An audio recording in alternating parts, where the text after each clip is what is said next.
Hello guys, very warm welcome to all of you. My name is Nikita Chauhan और आज फिर मैं आपके पास एक नया वीडियो लेके रेडी हूँ। आज मुझे आपको कुछ दिखाना है। ये देखिए, क्या लगता है ये क्या है? जी हाँ, आपने सही समझा, ये क्लाउड बस्ट है जिसे हम बादल फटना भी कहते हैं। अच्छा, अब बादल फटना क्या होता है? अब एक पीरियड ऑफ टाइम पे सडनली बहुत सारी रेनफॉल हो जाए, 100 मिलीमीटर पर आवर जितनी रेनफॉल एक छोटे से टाइम में हो जाए और एक छोटे से एरिया में हो जाए, उसे कहते हैं क्लाउड बस्ट। और ये क्लाउड बस्ट जो होता है वो नॉर्मली क्यूमुलोनिम्बस क्लाउड से होता है और इसमें 100 mm रेनफॉल पर आवर्स की स्पीड से होता है ये। और ये जो रेनफॉल है ये नॉर्मली एक छोटे से एरिया पे कॉन्सेंट्रेटेड होता है और ज़्यादातर ये जो रेनफॉल हम देखते हैं ये माउंटेनियस एरिया में होता है। क्यों होता है? क्योंकि जब क्लाउड हैं वो माउंटेन के ऊपर क्लाइंब करते हैं तो वो एक पॉइंट पे सैचुरेट हो जाते हैं और उसके बाद वो क्लाइंब नहीं कर पाते और सडनली वो रेन फॉल हो जाती है।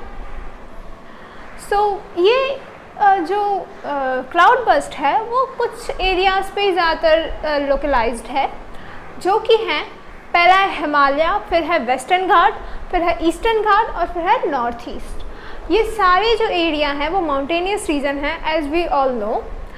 और ये जो क्लाउड बस्ट है वो स्पेसिफिक सीज़न पे रहता है। जैसे कि हम सबको पता है मानसून में ज़्यादा बारिश होती है, नॉर्मली मानसून में ही होता है, but as we all know India का जो लोकेशन है वो 3 साइड से वाटर से सराउंडेड है। तो जबकि वो वाटर से सराउंडेड है तो इधर कन्वेक्शनल रेनफॉल भी होती है। क्लाउड्स को मॉइस्चर मिल जाता है तो वो कन्वेक्शनल रेनफॉल से बारिश क्रिएट करते हैं, बट कई बार ये क्लाउड बस्ट भी कॉज करते हैं। इम्पैक्ट क्या क्या है? पहला तो है लैंड फॉर्म पे, लैंडस्लाइड होती है। दूसरा, क्लाउड बस्ट की वजह से फ्लैश फ्लड्स आ जाते हैं, सडनली फ्लड आ जाता है और बहुत हैवी फ्लड होते हैं ये।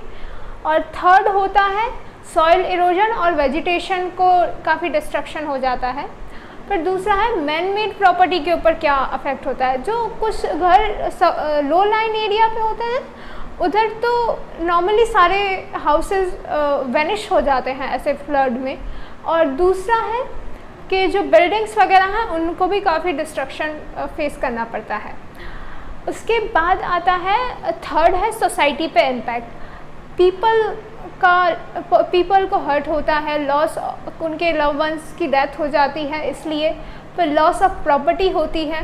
दूसरी डिजीज़, काफ़ी सारे एपिडेमिक भी प्रोड्यूस हो जाते हैं ऐसे में, क्योंकि वाटर लॉगिंग होती है इसलिए। स्टॉप करो। अच्छा, अब ये क्वेश्चन आता है, can we predict cloud burst? Most probably no, but yeah we have some unique technologies.